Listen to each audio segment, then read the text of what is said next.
በስመ አብ ወወልድ ወመንፈስ ቅዱስ አሃዱ አምላክ። በስመ አብ ወወልድ ወመንፈስ ቅዱስ አሃዱ አምላክ። በስመ አብ ወወልድ ወመንፈስ ቅዱስ አሃዱ አምላክ። ይትባረክ እግዚአብሔር አምላከ ቅዱሳን አምላከ ሕሩያን አምላከ ንዑዳን ክቡራን ዘአብጽሐነ ለዛቲ ብሩክት ዕለት ከማሁ ንግሥተ ሰማያት ወምድር ወላዲተ አምላክ እሙለ ብርሃን ክቡር መስቀል ኃያል መስቀል ኩሎሙ ቅዱሳን በበአብያቲሆሙ በበክብሮሙ አኮቴቶ ስብሐት ይደልዎሙ። ማርያም ድንግል ተንሥአት እሙታን ወዐረጋ ውስተ ሰማያት ሰላም ኮነ። ማርያም ድንግል ተንሥአት እሙታን ወዐረጋ ውስተ ሰማያት ሰላም ኮነ። ማርያም ድንግል ተንሥአት እሙታን ወዐረጋ ውስተ ሰማያት ሰላም ኮነ። እምይእዜሰ ኮነ ፍስሐ ወሰላም። እፎ ኀደርክሙ እፎ መጻእክሙ ለይኩን እግዚአብሔር ይሴባህ ብለን እንድናመሰግነው የፈቀደልን የቅዱሳን አምላክ ሕያው ብሩክ አምላክ ስሙ ለዘላለም የተመሰገነ ይሁን።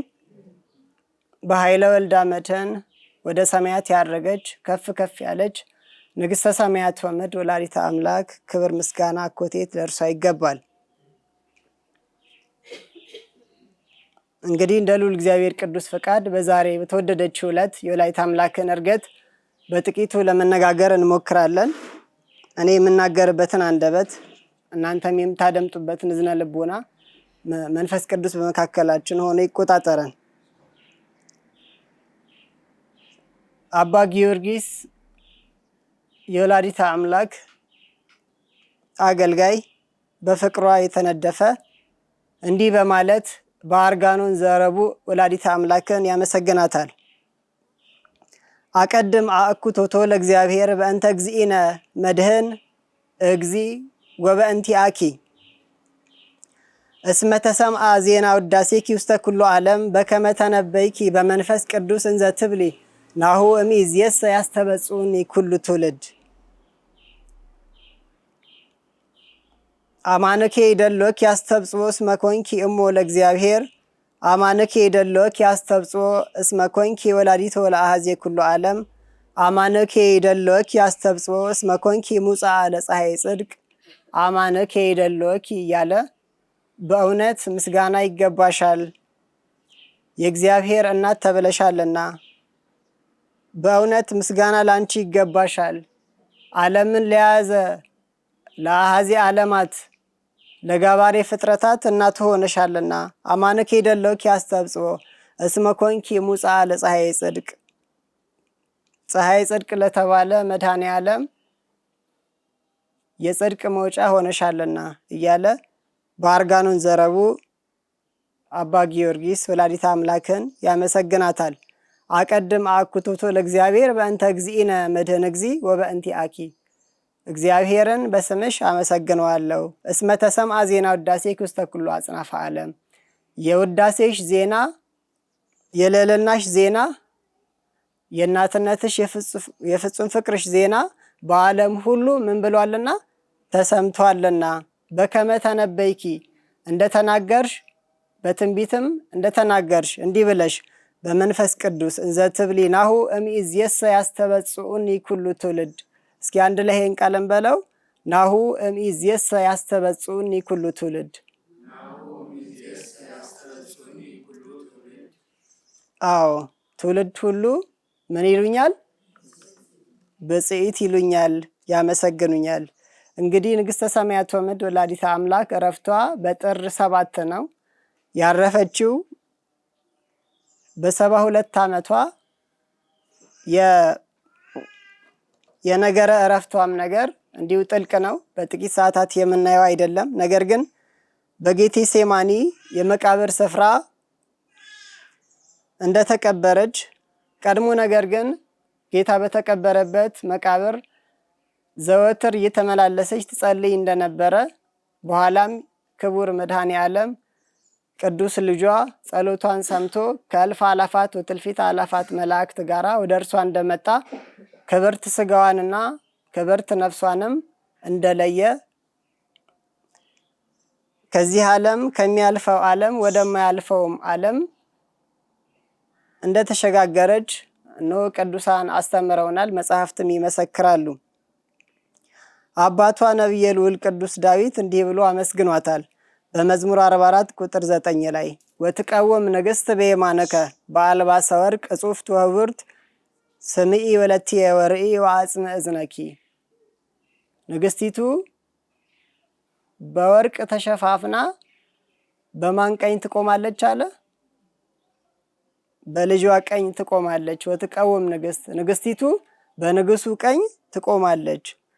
ስምዒ ወለትየ ወርኢ ወአጽምዕ እዝነኪ። ልጄ ሆይ ስሚ፣ ጆሮሽንም አዘንቢ።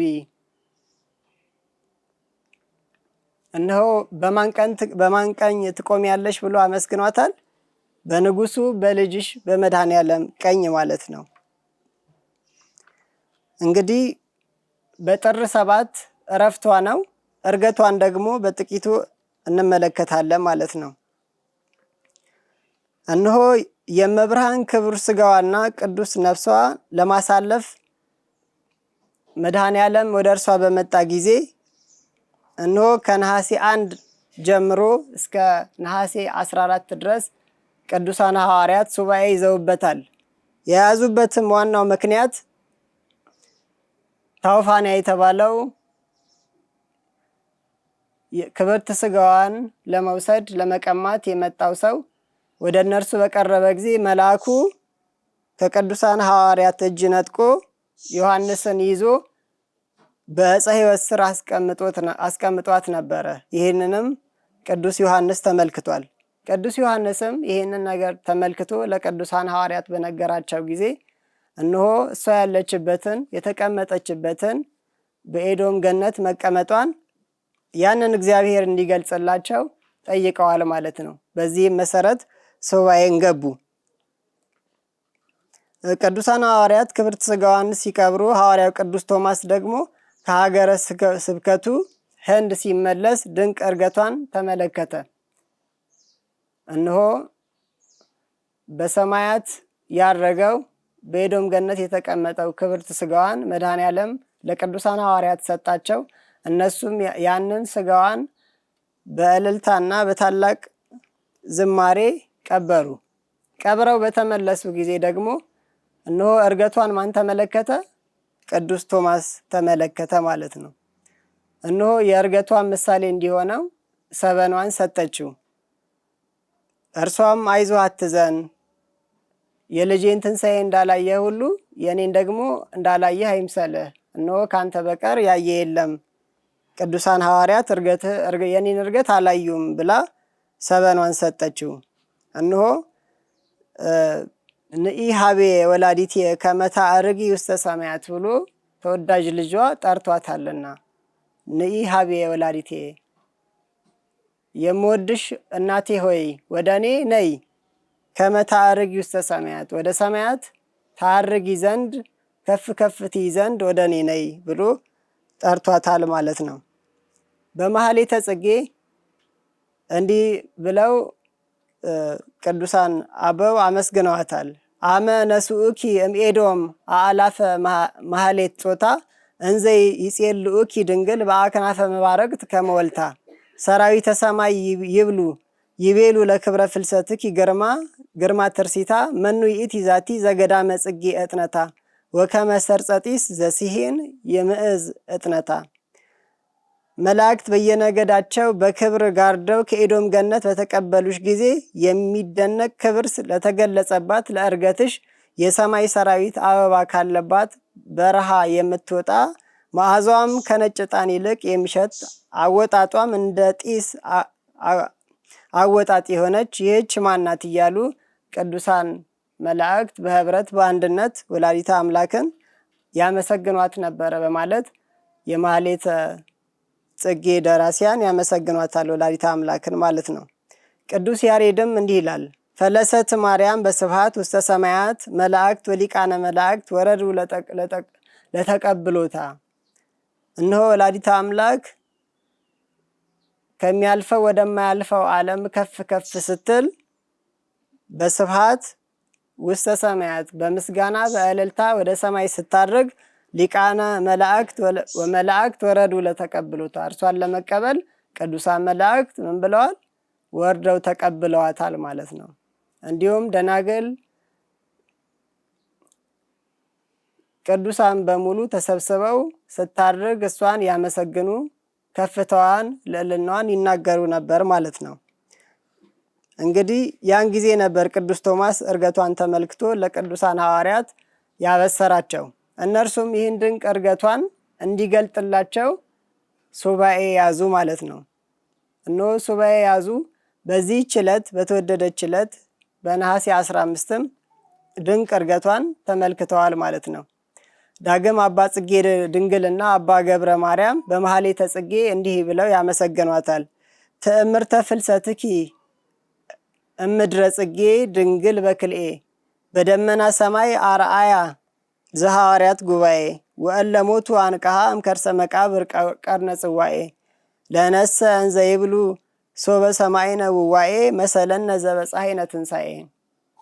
እንግዲህ አባ ጽጌ ድንግልና አባ ገብረ ማርያም በመኃልየ ጽጌ የወላዲተ አምላክን እርገት እንዲህ ብለው ሲያመሰጥሩ ትዕምርተ ፍልሰትኪ እምድረ ጽጌ፣ እነሆ ወደ ሰማያት ስታርጊ የነበረው ይባቤ ስብሐት ገናይ ውዳሴ በደመና ሰማይ አርአያ ዘሐዋርያት ጉባኤ ለቅዱሳን ሐዋርያት የገለጠው ይህ ድንቅ ነገር የሞቱ ምናሉ ተነሱ እምከርሰ መቃብር ቀርነ ጽዋኤ። ልክ በዳግም ምጽአት ሰዎች የሞቱ ሰዎች በሙሉ በቀርነ ጽዋኤ እንደሚነሱ ሁሉ በአንቺም እርገት ጊዜ እንዲሆነ ለነሰን ዘይብሉ ሰው በሰማይነ ውዋኤ። ይህንን ነገር በሰማን ጊዜ ባደመጥን ጊዜ ለእኛ ምን መስሎ ታየን ይላል?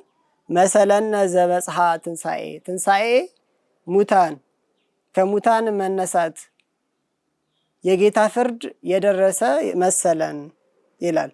ስለዚህ የወላዲተ አምላክ ትንሣኤዋ ምን ያህል ክብር እንዳለው ምን ያህል በቅዱሳን መላእክትና በቅዱሳን ሐዋርያት ዘንድ የተከበረ የተወደደ እንደሆነ አባ ጽጌ ድንግልና አባ ገብረ ማርያም በውዳሴያቸው በመኃልየ ጽጌ ወላዲተ አምላክን አመስግነዋል ማለት ነው። እንግዲህ ዛሬ ወላዲተ አምላክ ከፍ ከፍ ያለችበት ከሚያልፈው ወደማያልፈው ዓለም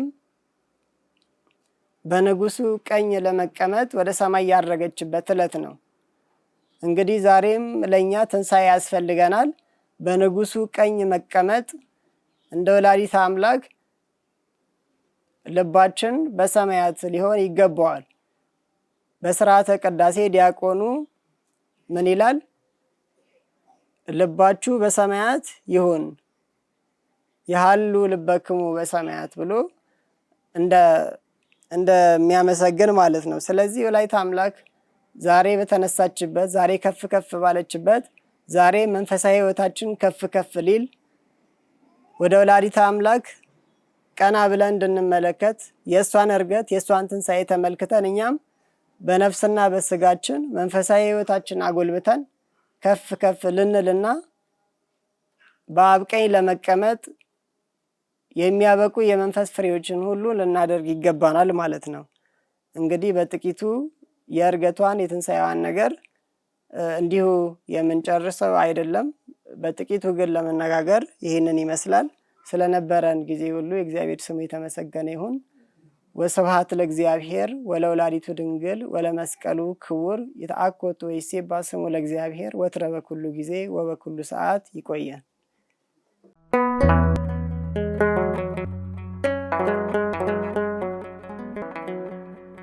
ዘኢትዮጵያ